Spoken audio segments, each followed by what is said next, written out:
boa noite, sejam bem-vindos ao Curadoria ILST, esta noite com mais um Educação em Liberdade, este programa que procura seu encontro das águas entre a educação e a arte, formando a cultura.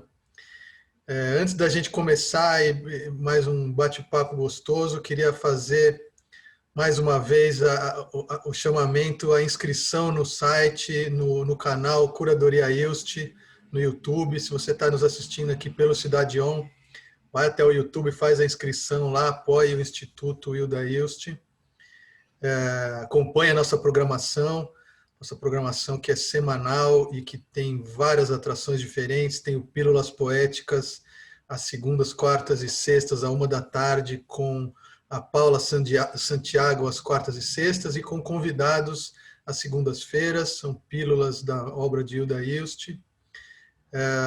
Às segundas-feiras à noite, às 20 horas, o Diários na Casa do Sol, direto da Casa do Sol, com a Olga Bilenque e Daniel Fuentes, trazendo convidados, ex-residentes da Casa do Sol, pessoas que conviveram com a Hilda, com a Casa do Sol, com as duas coisas. Às quartas-feiras, o Tentáculos, para falar de gestão cultural, de negócios da cultura, de políticas públicas. Às quintas, o Culturalista, com dicas e novidades da cultura independente no Brasil e no mundo. E aqui, terças-feiras, então, Educação em Liberdade.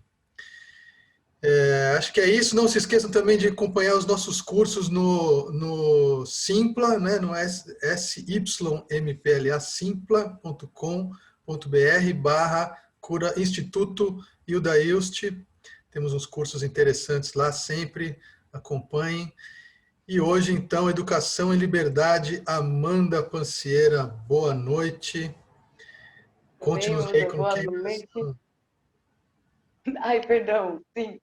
Hoje a gente vai ter o imenso prazer de conversar com a Neide Almeida. Neide, que é socióloga, escritora e educadora. Neide, muitíssimo obrigada por ter aceito o nosso convite. É um prazer imenso ter você aqui.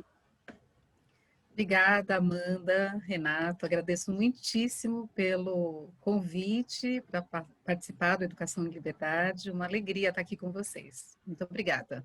Uma honra ser recebida na casa de Hilda Ilst, né? Uma alegria. Hilda Ilst, que você estava lá na Flip, né? Que homenageou a Hilda. Você esteve lá, né? Começa por aí. Acho que é uma coisa interessante. Você esteve lá numa conversa, né? Isso, estive em 2018, numa mesa em que a gente falava sobre... Eu não tenho certeza do título, mas acho que era algo como histórias de livros e de leitores. Era Uma isso. mesa, eu conversei com a Penélope Martins e a Cristiane Angelotti na Casa da Porta Amarela, né? O convite naquele momento era para falar a partir do lugar de educadora, que me é tão caro, né? E de uma educadora que tem se dedicado aí ao longo de muitos anos ao trabalho com mediação de leitura, né? Nesse campo do ensino, se a gente pode dizer assim, né? Do ensino, da aprendizagem da leitura nas suas diversas frentes, né? Então, eu começo a trabalhar com leitura, na verdade, no movimento sindical, isso ali no finalzinho, na segunda metade da década de 1980, movimento sindical, movimento popular, trabalho muito com formação de professores, eu sou socióloga, mas eu costumo dizer que eu me bandiei para a área de língua portuguesa, né? Tenho trabalhado mais na área de língua portuguesa, leitura e escrita, claro, sempre a partir do repertório, do arsenal da sociologia, mas acabei me dedicando muito a esse campo, né? E depois, ali na 2005, mais ou menos, eu comecei a trabalhar com programas de leitura, né? Fui assessora pedagógica do programa Prazer em Ler, que a gente implementava biblioteca, projetos de leitura, bibliotecas comunitárias, e fazíamos todo o trabalho de formação de leitores, de mediadores de leitura, né? E E, na verdade, isso se cruza, se articula com uma paixão muito grande que eu tenho pelos livros, pela leitura, pela literatura, desde muito cedo, né? Fui uma leitora, digamos, não sei se seria precoce, mas comecei a ler muito cedo, né? E me apaixonei pelos livros desde muito cedo. E então, para além da formação, porque depois da sociologia eu fiz o mestrado em linguística, né, que também me, digamos, abriu novas vertentes nesse campo da leitura, da escrita, da literatura, né? Isso se articulou muito com a experiência pessoal, com essa paixão pela leitura e pela literatura. Então, ali na Flip, a gente conversava exatamente a respeito disso, né? Da importância do contato com os livros, sempre, desde muito cedo, né? A importância da gente entender que a história dos leitores, ela não começa no espaço escolar, ela começa muito antes, com a relação que eles estabelecem ou não estabelecem com os livros, no período da infância. Como Né? objeto até, né? Com objetos, sim, com os gestos. Eu gosto muito de pensar nos gestos da leitura, né? Que é você pegar um livro, você folhear um livro, né? Como você se relaciona com aquele objeto, como você se relaciona com alguém que está lendo para você, tudo isso constitui o leitor, constitui a imagem que o leitor passa a, digamos, construir da leitura e dele mesmo nesse lugar de leitor, né? Então, foi um momento, assim, muito bonito aquele, né? Ali naquela flip tão intensa, né? Foi uma flip que me tocou também muito profundamente, que, bom, a homenageada era a Hilda, isso foi uma alegria para a gente, né? E foi uma flip que ela, a Paraty foi assim, tomada, eu diria, né, por pessoas das periferias, né, não só de São Paulo, e eu digo isso porque muita gente, muitas bibliotecas comunitárias estiveram naquela flip, né, e foi muito bonito e muito emocionante ver a quantidade de pessoas negras naquela flip, né, ocupando os diferentes espaços, né, ocupando as casas para falar a respeito de seus trabalhos, para fazer reflexões a respeito da leitura, da literatura, e muitas pessoas pretas, muitos jovens ocupando as ruas, né, ouvindo e ouvindo as falas sobre literatura e participando também de toda a programação paralela, digamos, né, da Flip. Isso foi muito marcante para mim, né? Eu acho que isso é algo muito importante no nosso processo, no processo da nossa sociedade e no processo de formação de leitores, né? Acho que isso dá pistas muito importantes a respeito do interesse, do desejo que as pessoas têm pela leitura, que muitas vezes é negado, né? Acho que isso E abre portas para pensar muitas coisas aí.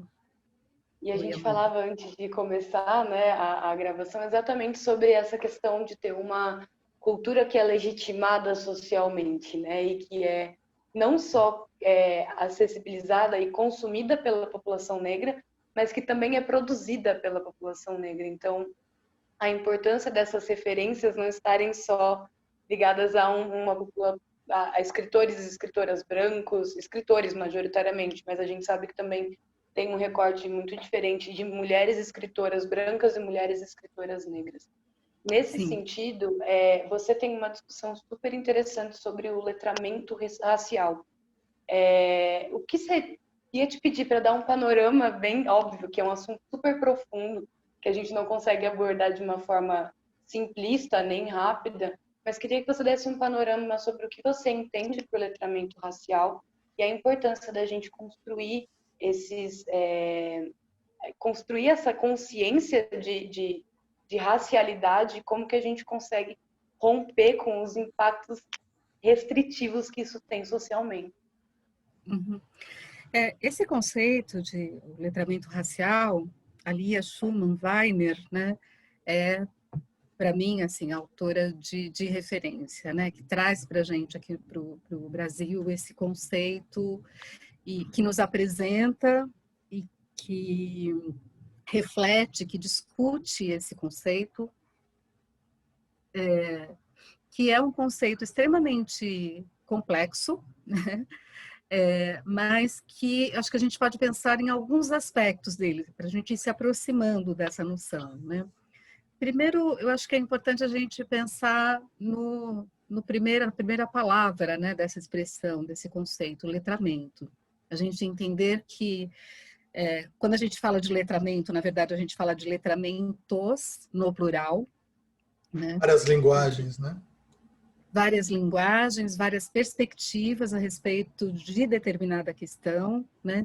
O conceito de letramento, talvez ele ainda seja mais vinculado a apropriação, né, pela criança, pelo adulto, pelo jovem, da língua, né? Tanto que ele é muito colado ao processo de alfabetização, mas a gente pode pensar em letramento matemático, letramento Audiovisual.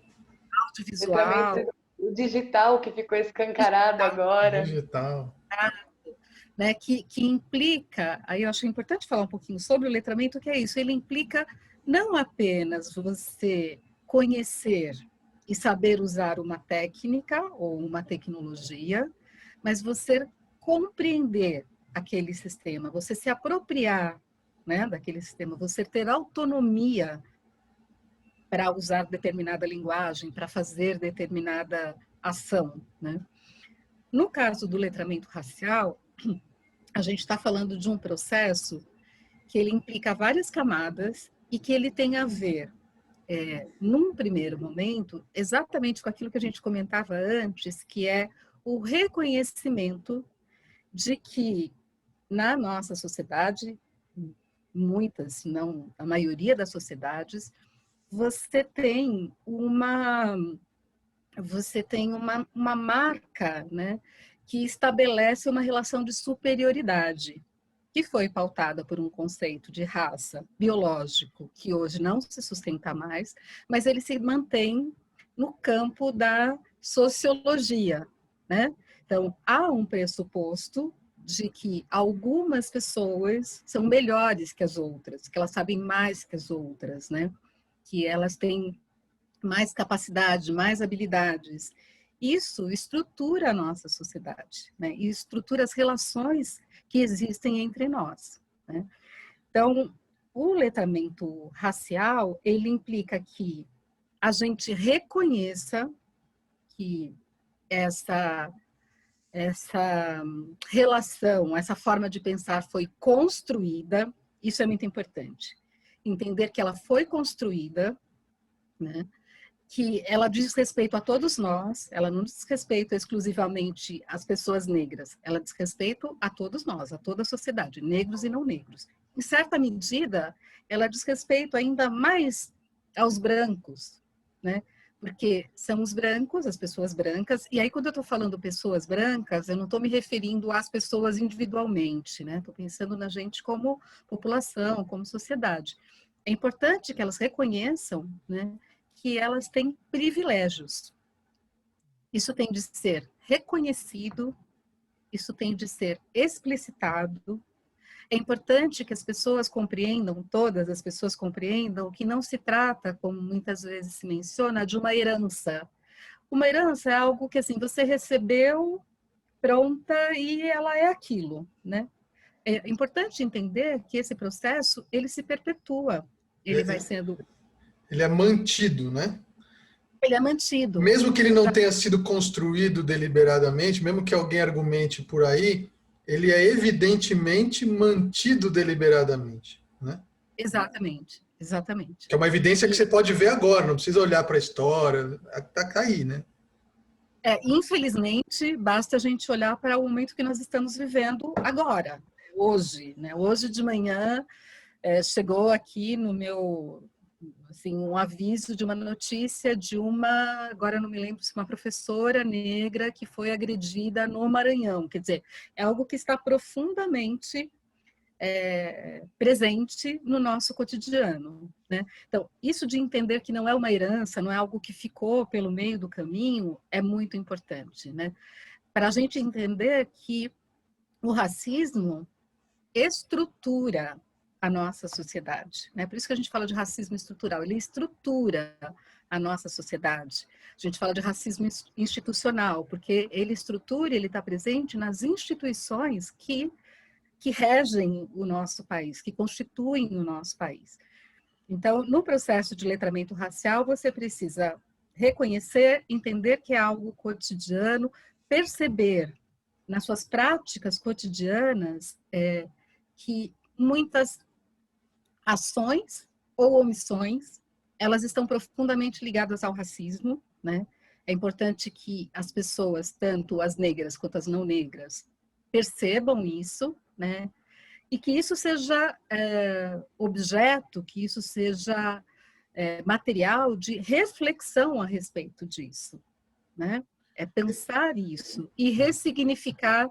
Aí, só para dar um exemplo, Renato, que é uma coisa que a Lia traz bastante na discussão que ela faz, que é, por exemplo,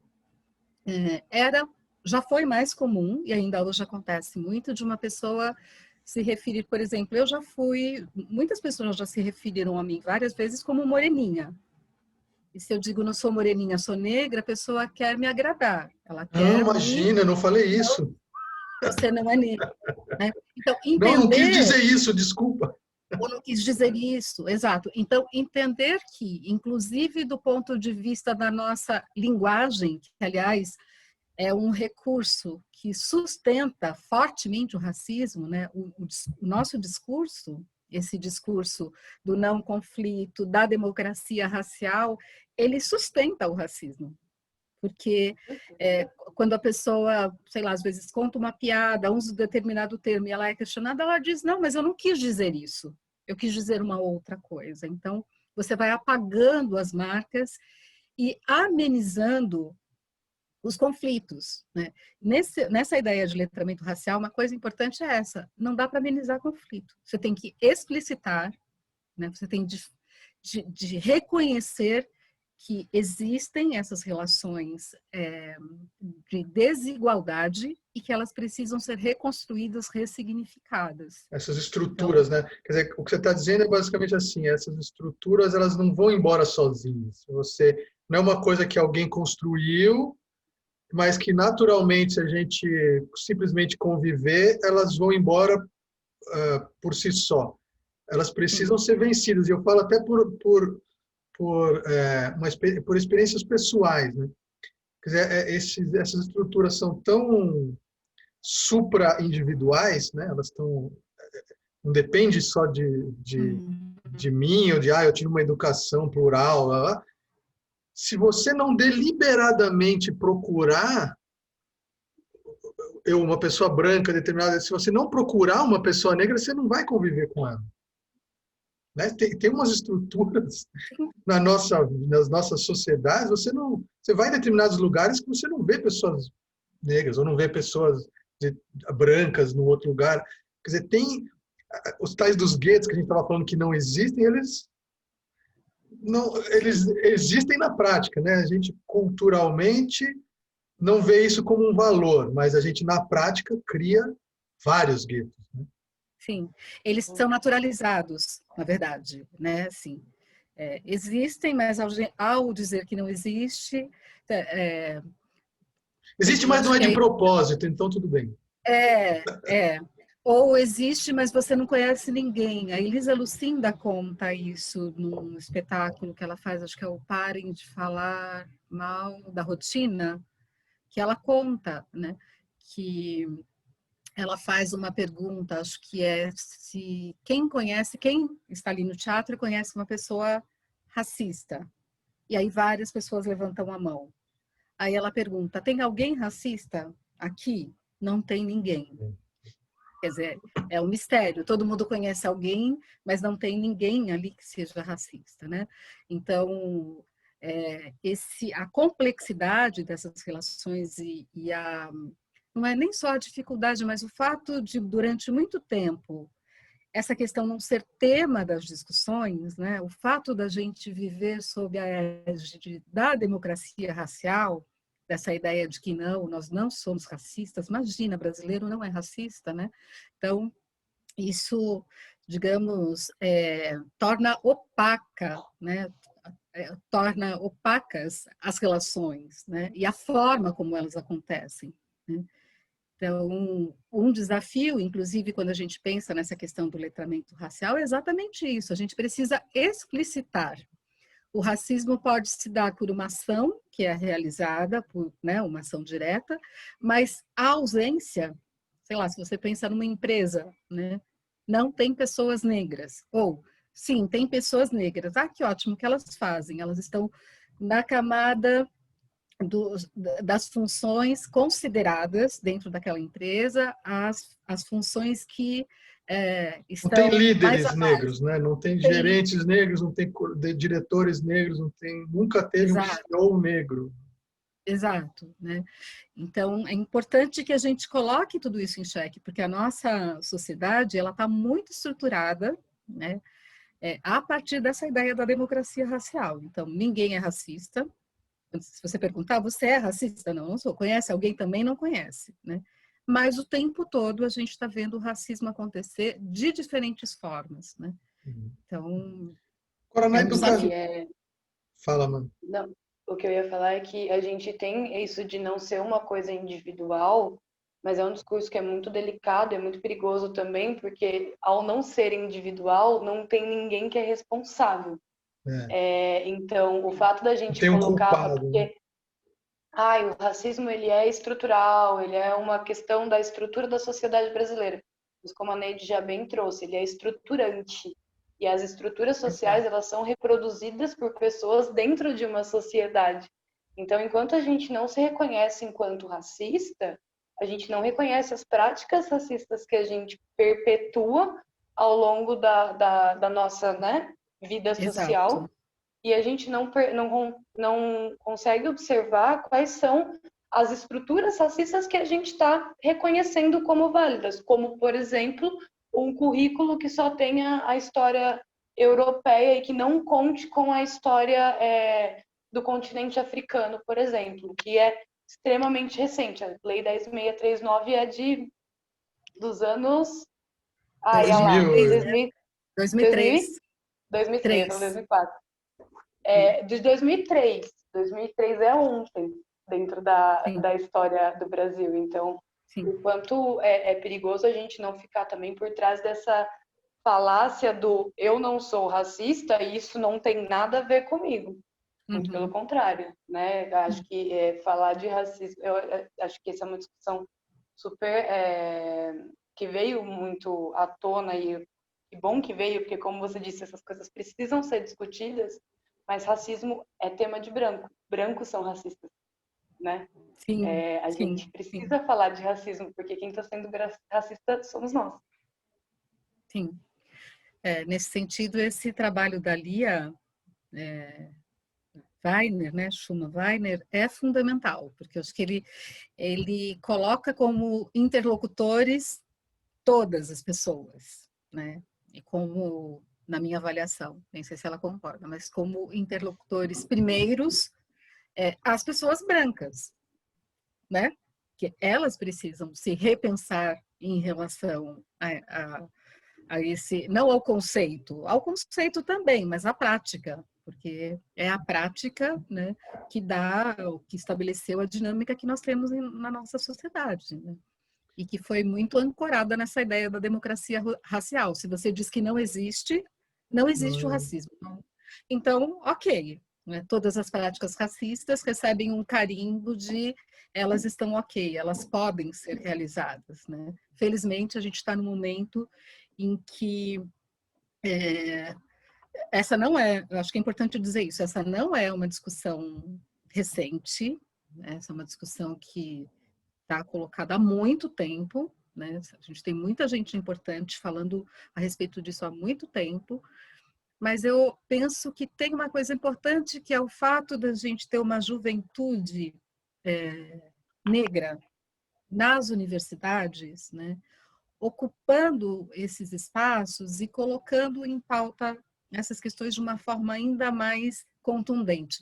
Não que isso seja mais importante do que a gente teve ao longo desde sempre, né? desde sempre, desde o começo dessa nossa história terrível, marcada pelo processo de escravização de pessoas negras. A gente sempre teve todos os movimentos de resistência, né? Eles estão na base de tudo que eu estou falando aqui agora, né?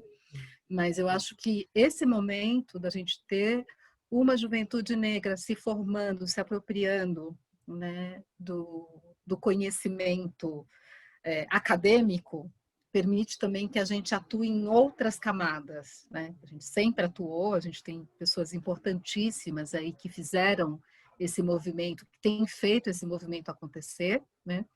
Mas eu acho que hoje a gente tem também, né, essa movimentação que é muito importante. Agora, voltando para a questão do letramento, quer dizer, você estava falando lá no letramento que, como todo letramento, você precisa não só das ferramentas, né, das técnicas para entender e usar essa linguagem, mas você precisa também de repertório, verdade? Sim. Né? Então, você precisa ter um repertório mais amplo e mais plural, racialmente falando, para você poder ser letrado racialmente, ou seja, você poder falar assim, olha só, tem outras literaturas, por exemplo, tem outras músicas, e não só como uma questão, como a gente estava falando, como a Amanda falou, coadjuvante, né? Olha só, tem aqui a cultura, e aí olha só, para vocês verem que não é só a gente que tem cultura, o pessoal lá na África também tem um pouquinho, os indígenas também faziam uma coisa cultura, mas voltando aqui para o assunto, a cultura aqui greco-romana, indo-ariana, blá, blá, blá. Quer dizer, e aí entra a tal da lei 10.000... 10.039. 10.639. 10.639. 10.639. Então, que aí pega e fala, olha, muito bem, vamos tratar... Eu sei porque minha filha, por exemplo, ela está lendo Yacuba, que é um livro de uma literatura negra, francesa, com uma mistureba ali, mas que fala, independente de ser escrito por um negro também, ela fala também da vida na África, do menino, um conto de fadas, vamos dizer assim, infantil, só que não se passa na Floresta Negra, na Alemanha, não tem uma criancinha com a bruxa na casa de chocolate. Quer dizer, esses outros contos de fada não europeus são quão importantes na formação de uma personalidade letrada racialmente, vamos falar assim. Então, fundamentais, né? Se a gente for pensar, eu não sei, a Amanda é bem jovem, então não sei, mas acho que nós dois, se a gente for pensar, né, como foi a nossa formação nesse campo da literatura, né, eu acho que a gente vai perceber que ela tem muitos pontos em comum, né? Eu não quero dizer que ainda hoje é assim, porque eu acho que você tem espaços em que sim, né? Mas a gente tem muitos espaços hoje que já olham de forma muito atenta para essa questão da diversidade, né? Pensando nesse campo que você está trazendo da literatura. Mas na formação de uma certa geração, até uma certa geração, a gente não lia. Aliás, eu fico pensando, até um determinado momento da minha vida, eu acho que nem tinha me ocorrido se existiam ou não autores negros. Acho que isso nem tinha me passado, né? No meu caso, para minha, não sei se eu posso falar só de geração, mas para minha realidade, filha de operário e tal, essa é uma questão que chega bastante tarde. Eu posso dizer assim, chega na época assim da minha adolescência para a idade adulta. Só um parêntese, mesmo quando o autor era negro, alguém fez o favor de branquear o autor. Falou assim, esse cara aqui é mais um branco. O momento em que a gente descobriu que o Machado de Assis era negro, né? Eu demorei muito tempo para descobrir que Machado era negro. Então, você vê, desses, né, que estão nos programas, o Machado de Assis, o Lima Barreto, né? O Lima, inclusive, depois, muitos anos depois, aí você começa a pensar, nossa, porque o Lima aparecia rapidamente, fazia uma rápida aparição e sumia, né? Aí depois você vai entender por quê, né? Porque essa questão está em pauta para ele, de uma forma muito mais evidente. O próprio Machado, a gente lê o Machado como um autor branco, como eram quando é um pouco, enfim, na minha época, para assumir, né? Isso nem estava colocado, né, na formação básica. Era como se, bom, é autor, é branco, né?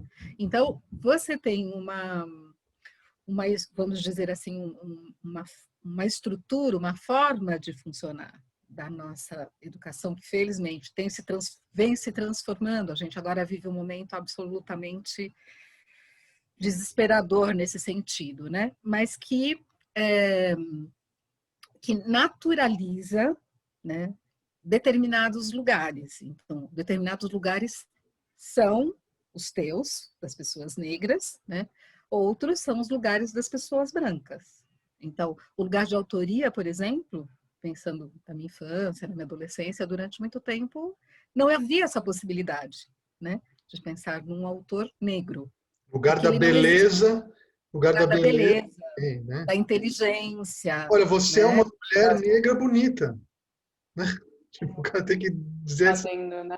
E aí a pessoa tem de ficar profundamente tem que gostar, agradecida. né? Fala, "Puxa, É. Então, enfim, tudo isso, eu acho que eu me perdi um pouquinho, na verdade, na tua... o Eu fui, acho que por repertório, um caminho que foi um pouco... repertório das pessoas letradas racialmente precisa ter ou não Sim, porque histórias você falou negras. das Eu acho, histórias. e Então, acho e aí o que... que eu queria até colocar um adendo nessa pergunta, que não é só o repertório de forma ampla, mas acho que é esse repertório que é socialmente legitimado, por exemplo, dentro da escola. Acho que essa é uma Sim, discussão que a gente acabou caminhando já para esse sentido, né? sim. E que é muito importante, que não é deixar também na responsabilidade das pessoas, por exemplo, você procure referências. Não, existe um conteúdo de referências que nos é dado num primeiro momento, e dentro desse arcabouço de referências, muito pouco é colocado para além da história europeia e das referências europeias. Sim. Porque é quase como se não... pelo menos durante muito tempo, quase como se a história a ser reconhecida fosse essa, né? Essa produção que não é pequena, né? Aliás, é muito significativa há muito tempo, né? E as produções indígenas, por exemplo, elas ficaram muito tempo completamente fora dos nossos repertórios e das nossas reflexões, né? Então, quando a gente vai pensar esse processo do letramento, então a gente reconhecer que essa produção, né, que você tem desde sempre, sei lá, pensando, por exemplo, no Luiz Gama como um autor importantíssimo, né? Aliás, um autor e um político, um pensador, né? Que marca aí a nossa história e que quem conheceu o Luiz Gama, quem leu o Luiz Gama, quem estudou o Luiz Gama no seu processo de formação, né? Se a gente for pensar, enfim, nas crianças menores, qual o contato essas crianças têm com uma produção literária de autores, de autoras negras, né? Quer dizer, em um determinado momento, parecia que realmente não existiam esses autores, né? É. E aí a gente vai descobrindo, não, que eles sempre estiveram aí, mas que a gente não tinha acesso, né, à obra deles. O que hoje a gente pode entender como uma forma de manter um certo estado de coisas, porque quando você lê esses autores, né, quando você conhece essa literatura, a perspectiva que eles apresentam, então uma porção de coisas que parece que está tudo certinho, tudo redondinho, você começa a se perguntar a respeito delas, né? Você começa a refletir a respeito da tua própria vida.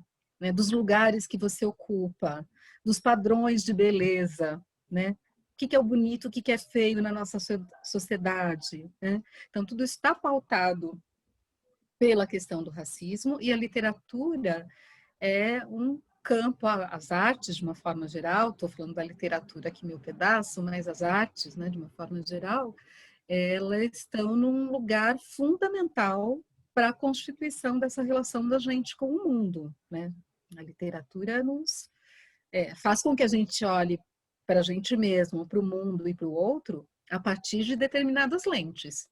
Se a lente da beleza é uma lente que sempre me remete a uma mulher branca, né, com determinados traços, obviamente, quando eu me olho, eu sou feia, né? Então, a literatura cumpre um papel importantíssimo aí nesse campo, nesse campo do letramento racial, como todas as ciências, né? E ela esteve ausente durante muito tempo, né?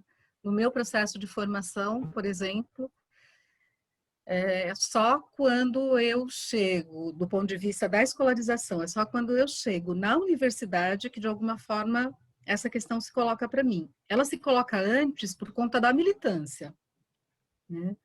Então, no campo da militância, a gente já fazia essa reflexão, mas na escola, na grade escolar, né, nos livros que eram lidos, essas questões não apareciam, mesmo quando elas estivessem nos livros que a gente lia, como a gente fez referência aqui agora, Machado de Assis, Lima Barreto, né? Estava lá a questão, mas ela nunca aparecia, nunca era vista, ela nunca era refletida, né? Então... E mesmo com essa a nova BNCC também, quer dizer, além da lei 10.000, 10.039.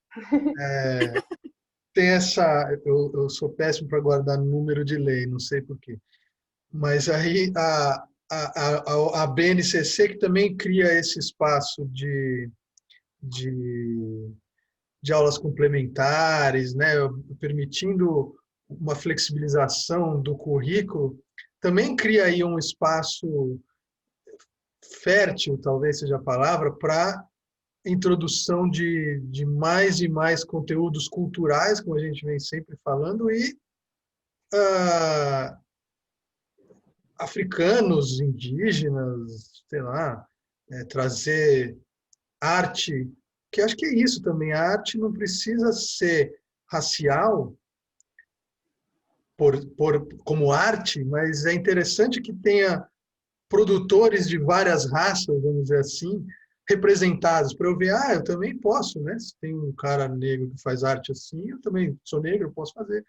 Tem um japonês ali também. Essa criação de repertório também está nesse lugar da nova BNCC, você acha? Eu penso que se a gente considerar esses últimos 2020, né, quer dizer, desconsiderando esse último período, esses últimos 4 anos, né, mas se a gente pensar esse período ali a partir de 2000, vamos dizer, mais ou menos, né, até antes, acho que tem vários movimentos, é um pouco difícil a gente fazer um recorte tão datado, porque eu acho que tem alguns movimentos. Só fazer uma pequena digressão. Eu participei durante muito tempo da avaliação dos livros didáticos, pelo MEC, compondo a equipe de língua portuguesa. Nossa. E a primeira avaliação que a gente fez foi em 96, se eu não estiver enganada, né?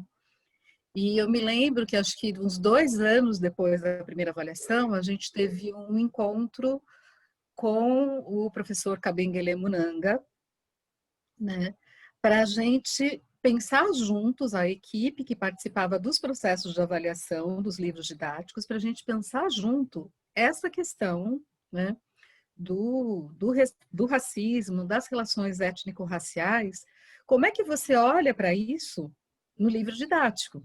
Porque a gente sabe, por exemplo, que ainda hoje, em boa parte, o verdadeiro ou o currículo que de fato acontece nas escolas acaba sendo o livro didático. né? E dependendo de como esse livro didático aborda os conteúdos, né, dependendo das escolhas, quer dizer, não é exatamente o livro, são os autores, são as editoras, enfim, né, é bem complexo, mas dependendo do que é escolhido para esse livro didático, é ele que pauta as representações, né? Então, o que é o feio, o que é o bonito, né? O que é, tudo isso vai sendo referendado por essa experiência bastante O que é o marcada pelo centro, o nosso, que é a periferia, né? que é a periferia, vai sendo bastante organizado por essa experiência que a gente tem no contexto escolar, né? Então, quando a gente vai... me perdi de novo, fui pensar no livro didático, fui embora da pergunta que você tinha feito. Mas acho que Se a falar da BNCC, se essas A BNCC. oportunidades criam oportunidades, se essa flexibilização potencial, né, porque não é necessariamente vai acontecer, mas se isso tem um potencial de fazer mais Sim, por diversificação abrir. de repertório Então, racial. eu acho que cumpre uma função importante, porque coloca em pauta, em alguma medida, né? Mas penso também que a gente precisa ter essa perspectiva de ir avançando em relação a essas questões, né? Porque você tem... E aí acho que tem muito a ver com o que eu estava falando antes, é pensar quem produz esses livros didáticos, né? Esses materiais didáticos, quais são os materiais, se a gente pensar em literatura, quais são as leituras complementares que são feitas, que são sugeridas, porque como é que você ressignifica um repertório que ele foi ao longo de muito tempo, ao longo de séculos, marcado por uma perspectiva, não dá para dizer de outra forma, por uma perspectiva racista, né? Porque ela excluiu do nosso repertório determinados autores, determinadas discussões, determinadas experiências, determinadas perspectivas culturais. Então, como é que você ressignifica isso? Como é que você Se cria um não repertório trazendo... se você não tem um repertório, né? Exato. Então, você tem que ter autores negros, autores e autoras negras, você tem que ter editores, né? Você tem que ter ilustradores, né? Porque é o contato, né? É conhecer, é entrar nesse universo que permite você complexificar a sua experiência, né? Se a gente pensar na questão do letramento racial que a gente estava dizendo, né? Fundamental, né? Você pensar, por exemplo, uma escola particular, que os alunos daquela escola particular, que muitas vezes não tem alunos negros, ou tem um aluno negro, dois alunos negros numa turma, Não numa tem sala, professor ou numa negro. escola, não tem professor negro, como é que ele vai reconstruir essa experiência, né, que é uma experiência marcada por um olhar racista? A nossa formação, de todos nós, a minha inclusive, ela tem essa marca. Então, a gente precisa reconstituir a nossa experiência, né, a nossa formação, a partir do contato com esses outros universos, né?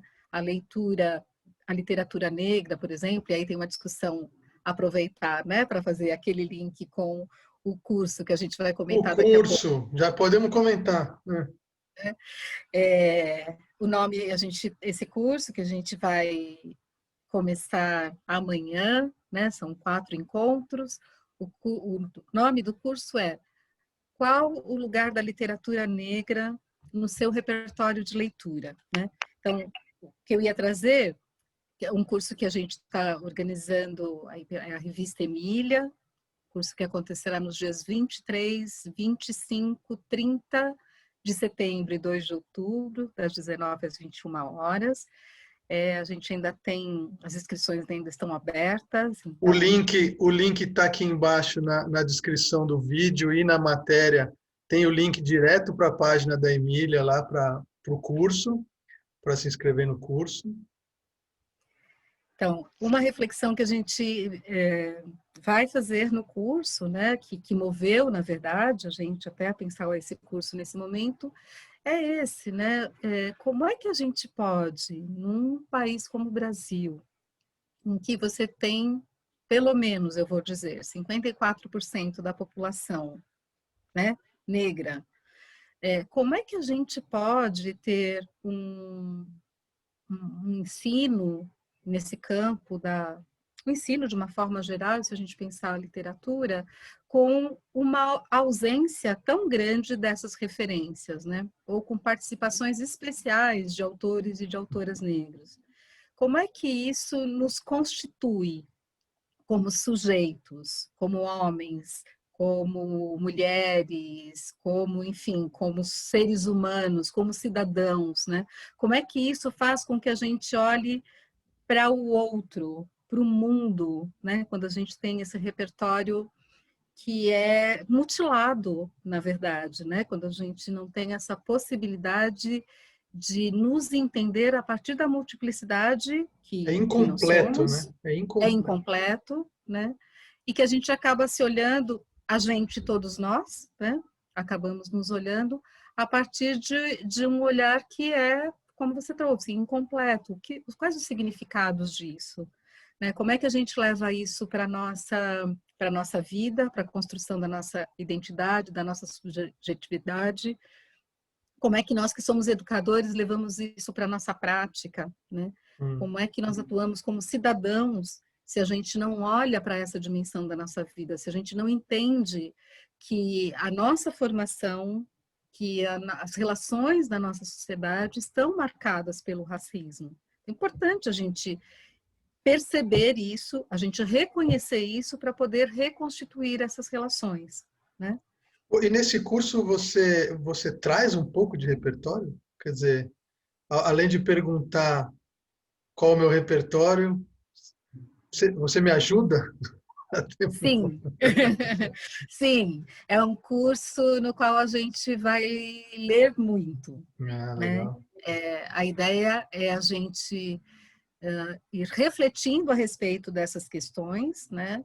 A partir da leitura, né? De autores, de autoras. E aí é uma escolha mesmo, é um recorte, então a gente vai falar e ler autoras e autores negros, né?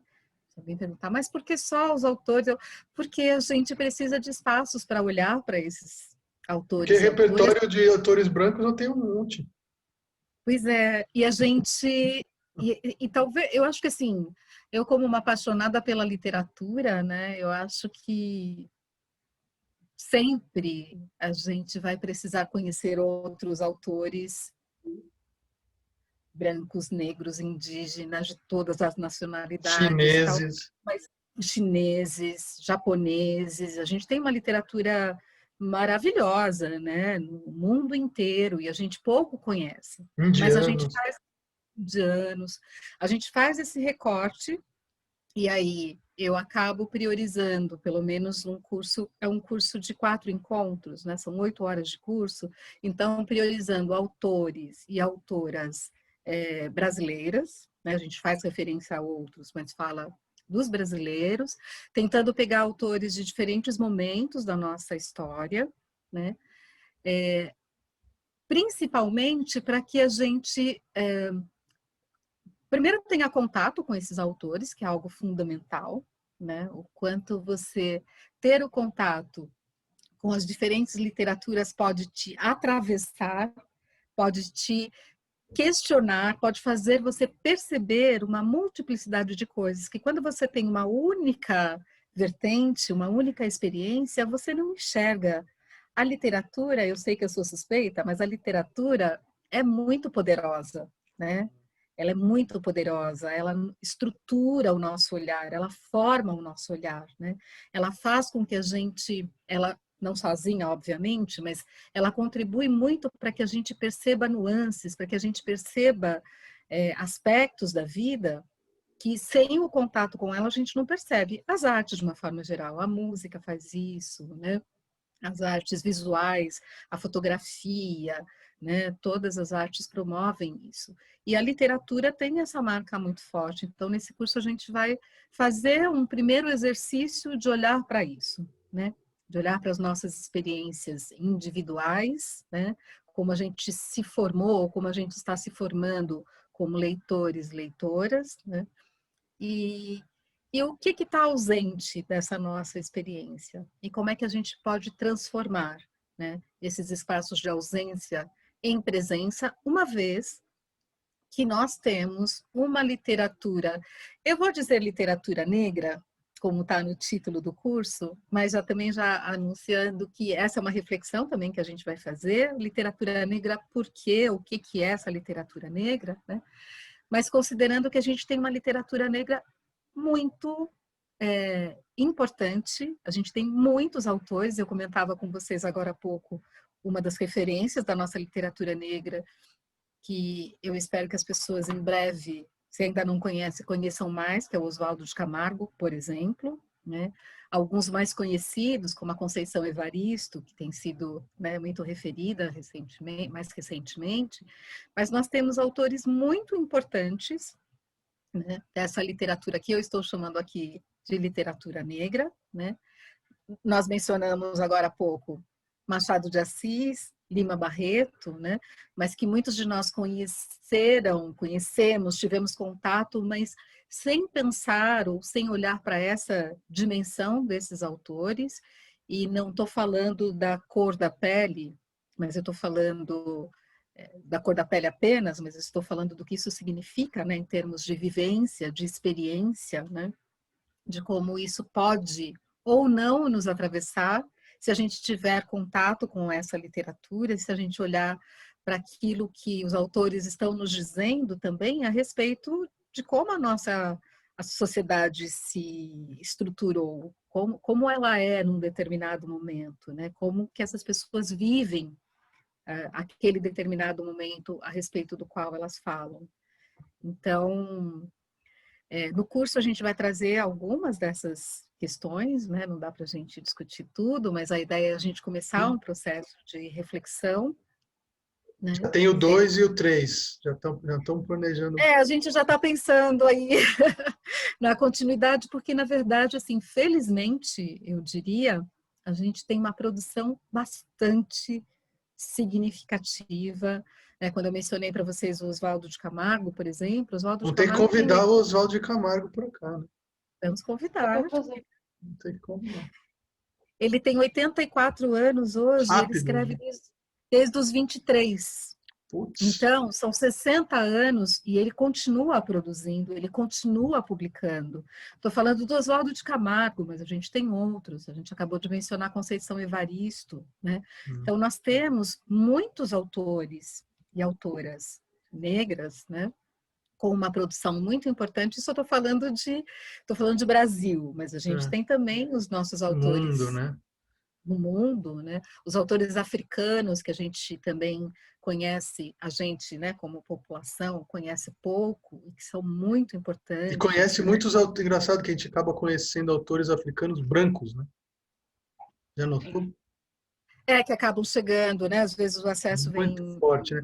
E outra coisa que acho que merece uma investigação, a gente já está com o tempo acabando, mas se não tem gente na academia investigando ainda e tiver alguma pessoa assistindo nosso programa aqui, é uma ideia de um mestrado ou doutorado, sei lá, esse movimento de embranquecimento, né, da sociedade brasileira, que nos anos 1880 tinha um Machado de Assis, né, ou seja, um Lima Barreto, né, uns caras desse nível, né, com essa exposição social, que eu quero dizer, não que os escritores fossem melhores naquela época, mas estava totalmente no centro das atenções da arte nacional, e isso foi, ao longo do século XX, foi diminuindo, quer dizer, falando daquela coisa da herança, né, quer dizer, em 1880, cadê a herança?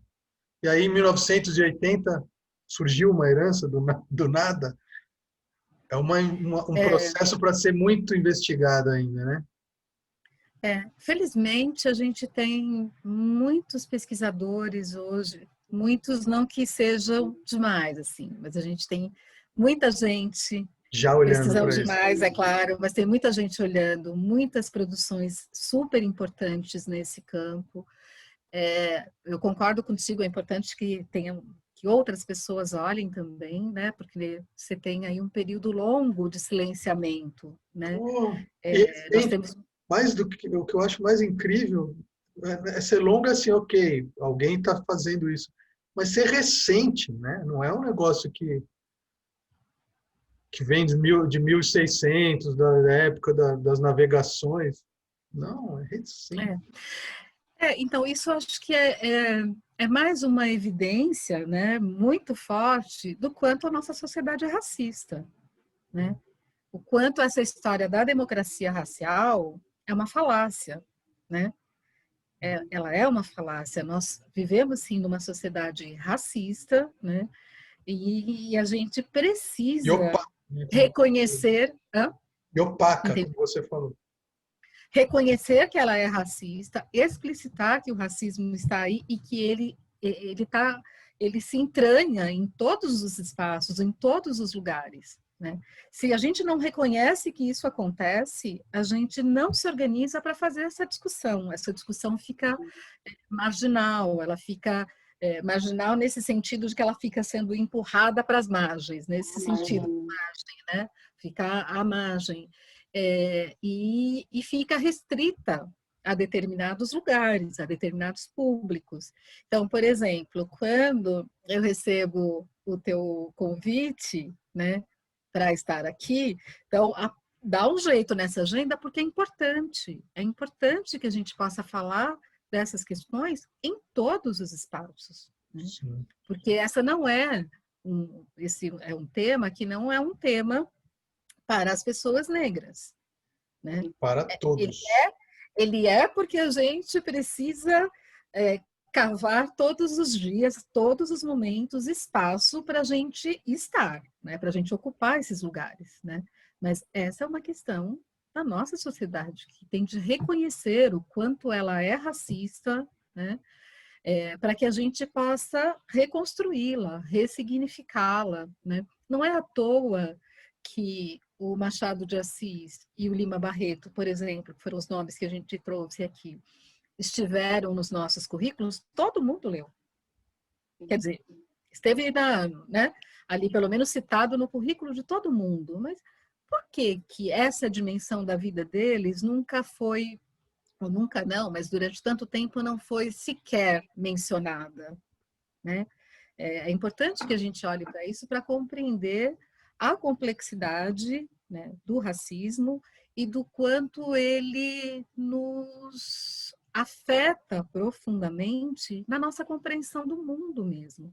E aí de todos nós, negros e não negros, né? Na forma como a gente se vê no mundo, na forma como a gente se relaciona com o outro, como a gente produz conhecimento, né? Então, eu acho que é muito importante, né, que a gente tenha espaços como esse aqui para pensar a respeito dessas questões e para ampliar, quando a gente fala da nossa literatura, né, quando a gente fala de literatura brasileira, muita gente desconhece essa dimensão da nossa literatura brasileira, né, essa produção que é tão importante da nossa literatura brasileira, né? Foi lá atrás, é ainda hoje, né, com autores como Oswaldo de Camargo, que eu mencionei, como a Conceição Evaristo, que a gente falou, mas tantos outros que muita gente sequer ouviu falar o nome dessas pessoas, né? Então, acho que tem um campo bem vasto aí para a gente conversar a respeito, né? Para a gente ir abrindo Quem esses quiser campos. mais, entra no curso. Inscreva-se. Entra no curso, participe lá com a gente. Amanhã. É um curso, como eu mencionei, que a gente começa a fazer uma reflexão a respeito e quem sabe depois a gente vai dando continuidade aí a essa discussão, né? Muito bem. É isso. Muito obrigado, Neide, pelo papo, pela presença, por aceitar o nosso convite com esse mosaico todo que teve que fazer para estar aqui com a gente. Muito obrigado. Volte sempre. E bom curso para que todos que vão se inscrever. Todo mundo hoje que está assistindo vai se inscrever, né, gente? Oba, vamos lá! A sala é grande, vai caber todo Sala mundo. grande. Pode vir do Brasil inteiro, de fora do Do Brasil Brasil. inteiro, Não tem problema exatamente. de passagem aérea, Então, hotel, tudo super tranquilo. tudo Eu online. agradeço muitíssimo, assim, pelo convite, por essa conversa tão instigante e gostosa aqui com vocês, né? Acho que isso é muito importante, né? Que a gente possa fazer essas discussões, essas reflexões em diferentes espaços, né? Que a gente possa ocupar diferentes canais para pensar essa questão que não é uma questão para as pessoas negras, das pessoas negras. É uma questão para todos nós humanos, todos nós brasileiros, né? E que talvez nesse momento que a gente está vivendo, mais do que todos os outros que pelo menos eu já vivi, eu acho que é fundamental que a gente faça essas reflexões, né? E que a gente possa olhar para esse campo das artes, né? Esse campo que permite que a gente olhe para a gente mesmo e para o outro a partir de outras perspectivas, né? Que a gente possa olhar de fato, a partir da pluralidade que constitui o nosso país, não de forma idealizada, né? Não pensando essa pluralidade como uma homogeneidade, né? Pelo contrário, entendendo que assim uma heterogeneidade, que assim essa questão do racismo, ela nos afeta profundamente a todos nós, né? E a gente precisa olhar para isso e precisa criar formas de reconstruir essas relações, né? E certamente a arte, a literatura é um campo fundamental também para esse processo de reconstrução. Então, agradeço muitíssimo pelo convite, pelo espaço. Espero que a gente possa ter outras oportunidades, dar continuidade a essas discussões. Neide, a casa está sempre aberta para você. Como a gente bem disse, a Casa do Sol foi feita para ser esse porto seguro. E que bom que você está aqui para a gente ter essa discussão, que discussão necessária, que aula que você deu para a gente hoje. Muito, muito, muito obrigada, de verdade, por ter aceito o nosso convite. Eu, enquanto educadora, cada vez mais vejo a latência da gente trazer essas discussões, tanto, né, para o mundo da cultura, como a gente sempre fala que são intrínsecos ao mundo da cultura e da educação. A gente podem tentar separar o quanto quiserem, eles estão completamente infiltrados um no outro, ainda bem. E como é importante a gente trazer essa pauta para uma posição prioritária, protagonista, e que a gente tenha essa lente em todos os movimentos que a gente faz, ainda mais agora, no momento em que está sendo direcionadamente atacado todo resquício não, né? Mas está sendo deliberadamente silenciada toda uma verdade histórica que a gente, né, tanto lutou-se para ter. Então, muitíssimo obrigada mais uma vez por ter aceito o nosso convite. Obrigada, Musa, por mais um programa. Não se esqueçam, pessoal, de se inscrever no canal. Não se esqueçam de se inscrever no curso da Neide também. Apertem o sininho para receber as notificações do nosso canal e até o próximo programa.